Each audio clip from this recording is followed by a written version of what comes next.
Fulham. Mkumbuke game ni full time. Na game si ati ni 90, game ni 90 plus 1, 90 plus 2, game ni full time.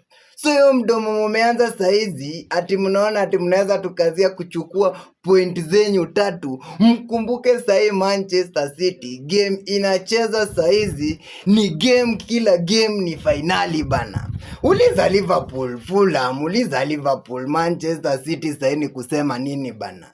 Sahi timu yenye inalegea hivi ligi imeenda bana. So sahi Fulham, mkumbuke game ni full time na game ni 90 plus. Si 90, game si 90, game ni 90 plus. Mtake mgongwe msigongwe, sisi kama watu wa Manchester City point ni 3 ndo tunataka peke yake kwa Fulham bana. So Fulham msijifanya ati mmeponea, no, kichapo ni ile moja hapo Etihad bana. Manchester City sahi team palimefika ni vikombe tu ndo zinataka bana. Wewe